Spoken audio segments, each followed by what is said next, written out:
ভিডিওটা দেখানোর আগে তোমাদেরকে একটা ফটো দেখাতে চাই। এই ফটোটা দেখে কি মনে হচ্ছে? কোনো একটা আদ্দামড়ি মেয়ে একটা রেস্টুরেন্টে বসে কিছু না কিছু খাচ্ছে, কিন্তু না না না, এটা কোনো আদ্দামড়ি মেয়ে নয়।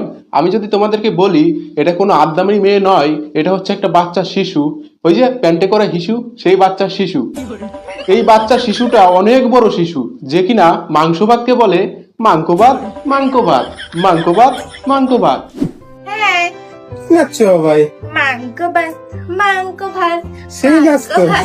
মাংস ভাত, এই দেখো। তোমাদের বাড়িতে যদি মাংস ভাত রান্না করে, তোমরা মন ফুটে বলো ও আজকে মাংস ভাত রান্না করছে, মাংস ভাত খাবো। কিন্তু এর বাড়িতে মাংস ভাত রান্না করলে এর পোদের চামড়া অনেক বড় হয়ে যায়, আর মন ফুটে ফুটে বলে পোদে নেই চামড়া, মন আমার দামরা। এই খুশাই রস খাচ্ছে? আখের রস। ও আখের রস বলো তুমি?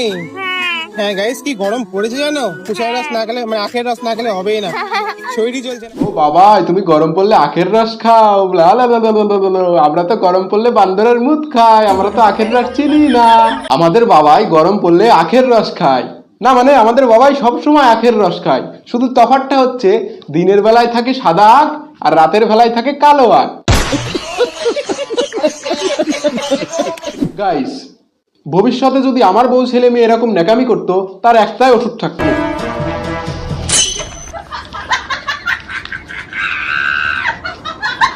সো গাইস, তোমাদেরকে কি মনে হয় আমাদের বাবা কি ছোটবেলা থেকে এরকম ছিল? না না না না, আমাদের বাবাই ছোটবেলা থেকে খুব ভালো ছিল। আমাদের বাবাই সোশ্যাল মিডিয়াতে এসে এরকম হয়েছে। আমাদের বাবা আগে খাবারের ভিডিও বানাতো, সুন্দরভাবে কথা বলতো, কিন্তু সোশ্যাল মিডিয়াতে আসার পর আমাদের বাবাই এরকম ন্যাকামি করে।